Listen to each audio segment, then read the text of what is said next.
When we think of the cross that's coming for Jesus, we usually think of that cross as the punishment that Jesus endured for our sin, which it is. But did you ever stop to think that pretty much everything that Jesus went through after he left that Passover meal all the way to the cross is Jesus actually also taking on the curse of sin? And that Jesus not only carried the burden of sin to the cross, but that he also carried the burdens of the curse to the cross. Burdens that come on us because of our sin-filled world being such a broken place. Let's look at the narrative and see how that comes out. Jesus went out as usual to the Mount of Olives, and his disciples followed him. On reaching the place, he said to them, "Pray that you will not fall into temptation." He withdrew about a stone's throw beyond them, knelt down, and prayed. Well, part of the curse of sin there is that we who were created to be together and to find joy and support in community so often find ourselves alone or feeling alone, especially in what you might describe as those dark night of the soul places. But Luke here makes it a point to say that Jesus withdrew. In other words, Jesus went off to pray alone. Now, Jesus knows what's coming, and he knows how hard it's going to be. And he's really feeling the weight and the intensity of all that. In fact, a few sentences later, Luke describes him in verse 44 as sweating drops of blood. And that's usually when you lean into other people for support, if they're around. And Jesus' friends were with him there in the garden. But what does Jesus do? Jesus here deliberately withdraws, deliberately goes off by himself. And to me, the question's why? Why does Jesus choose to be alone at this time when he has company to lean into? Well, I don't think it has anything to do with privacy. I think what's going on here is that aloneness in those dark night of the soul places, that's part of the curse of sin. And because of that curse, we often end up struggling and suffering all by ourselves, or even if somebody else is around, feeling as if nobody's around. And so what Jesus does here is he deliberately chooses aloneness in this moment, because that sort of aloneness is part of the curse of sin, and it's part of the burden that Jesus is going to be carrying to the cross. Another part of the curse, the burden of the curse, is that everything doesn't always work out the way we want it to. Now that's truth, isn't it? It's pretty obvious truth, but to me it seems like over the years we've almost come to think that we should be able to find a pain-free, problem-free, germ-free life, and that science or the government or our significant other or our employer should find some way to make that happen for us. And that whatever problems do come, they ought to be relatively short-lived. Now, part of sin's curse is that sort of bubble world just doesn't exist. It's just not there. The world's a mess. And our dreams don't always come true. There are some things that are just, they're just hard. And there are some issues that just aren't going to go away.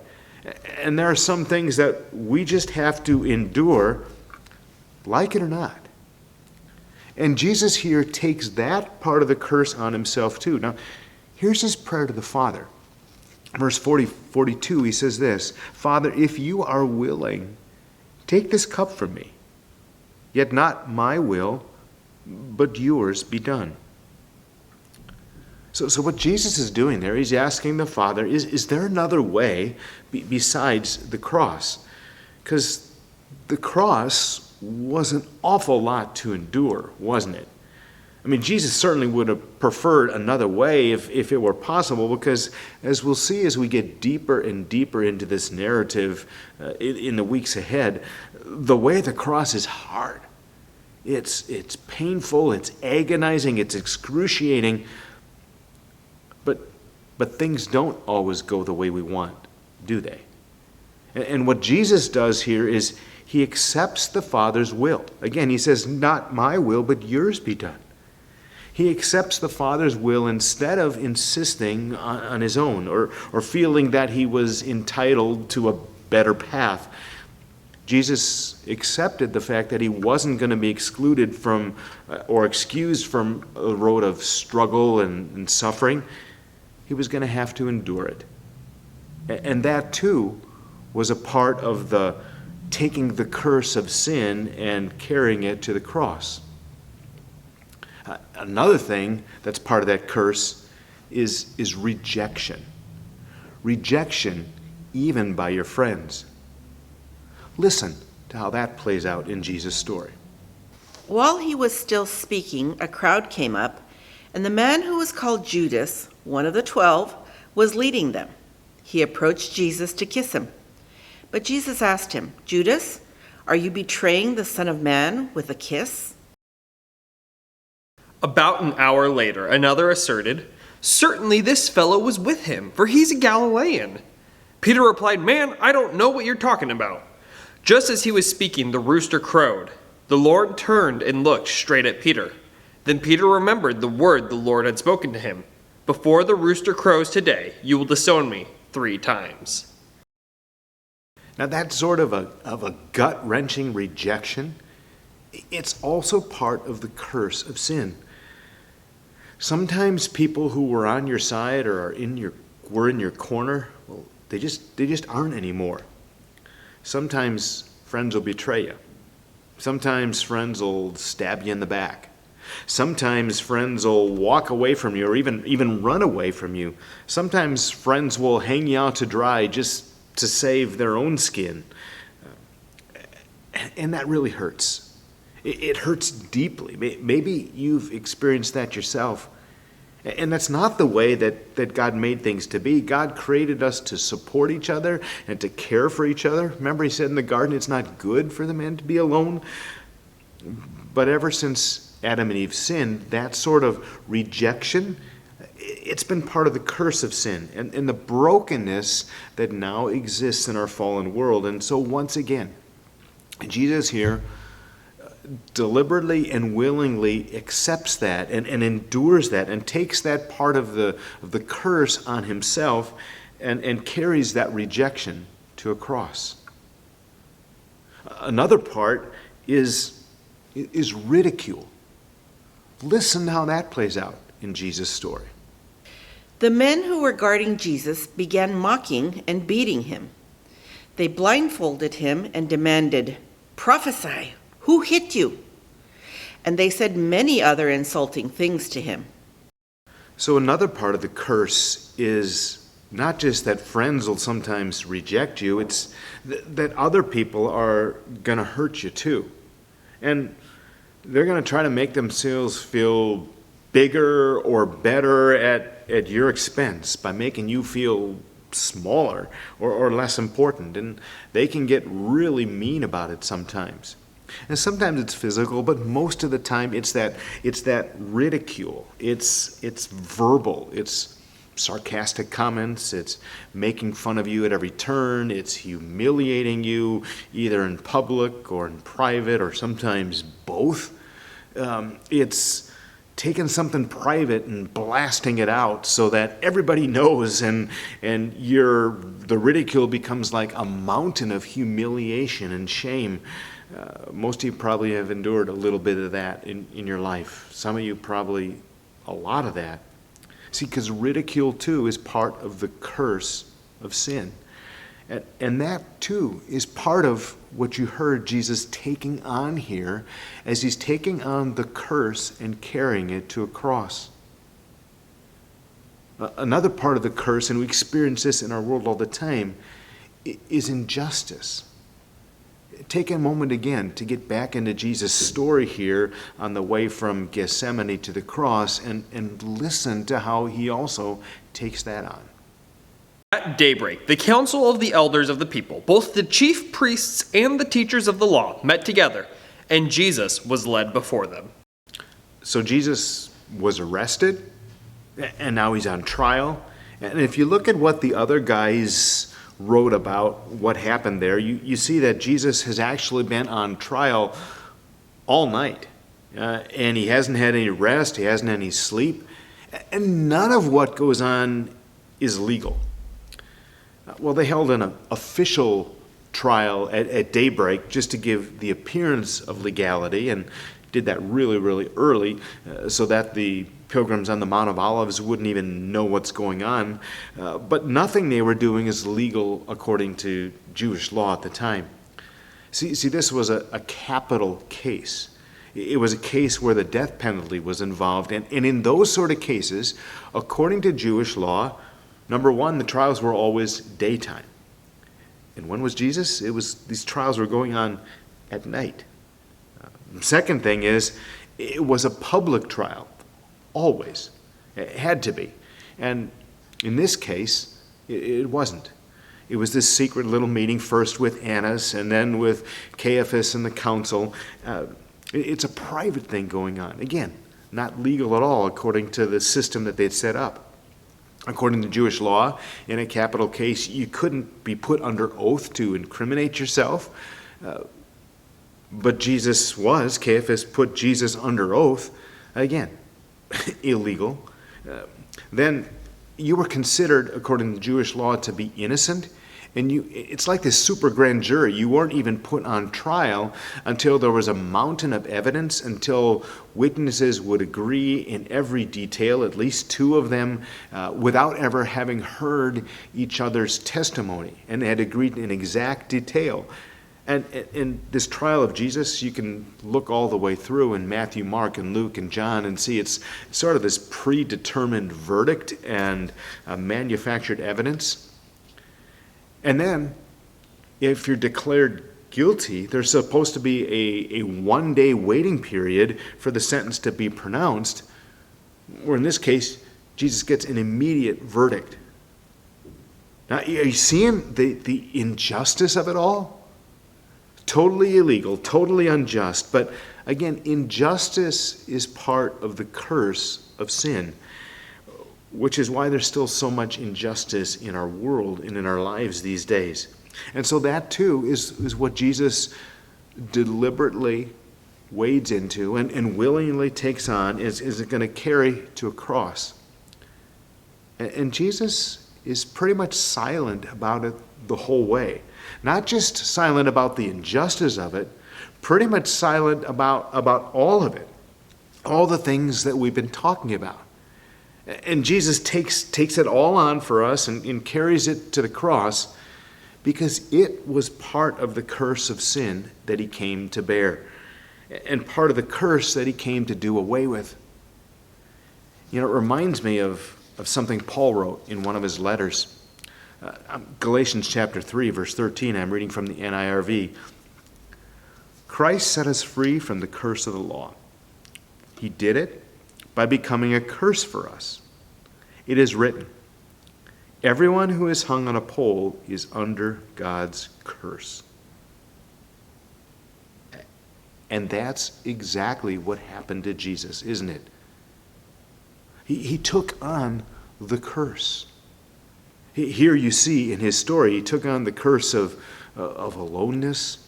He took on the curse of not having everything work out the way we want it to, the curse of rejection, the curse of ridicule, the curse of injustice.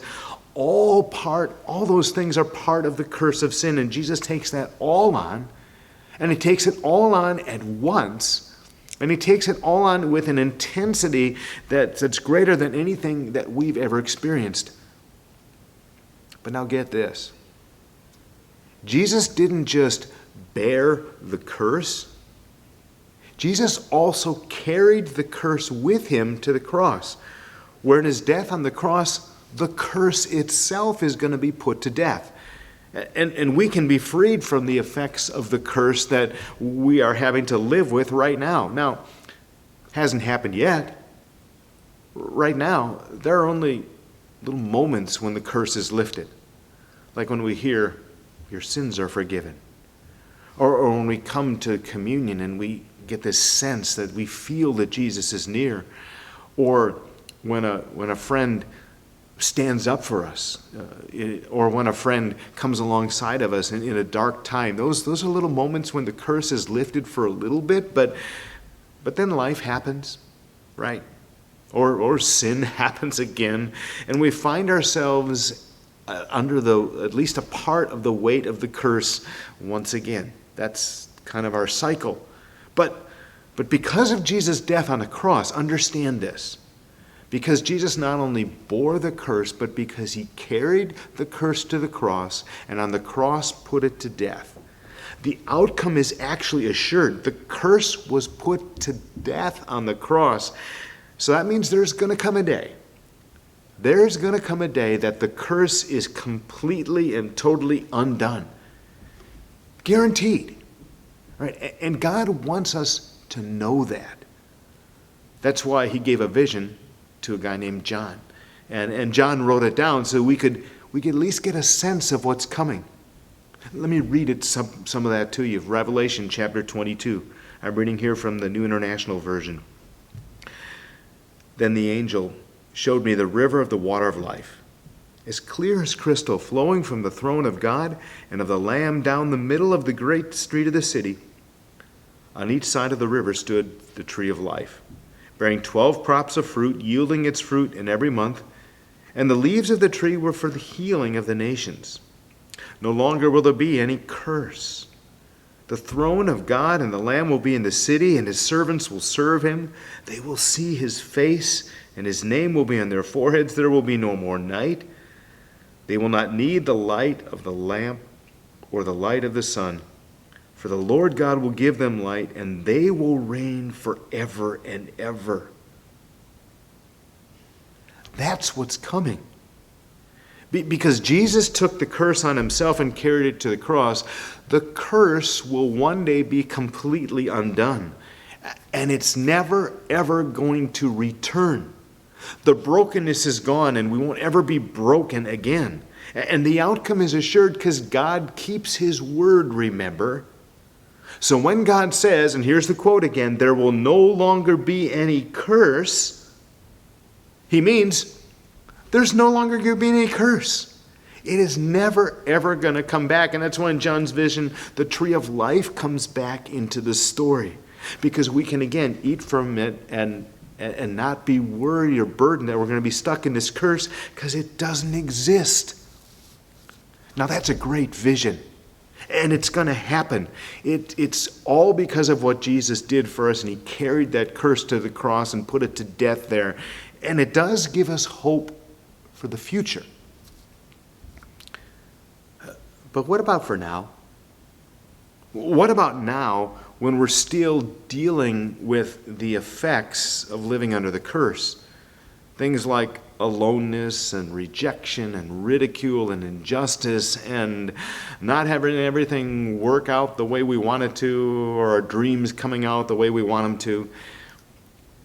You know, in our struggles and in our sufferings as we're dealing with all that brokenness under the curse, we're often tempted to turn in and to kind of shut down and to turn away from God.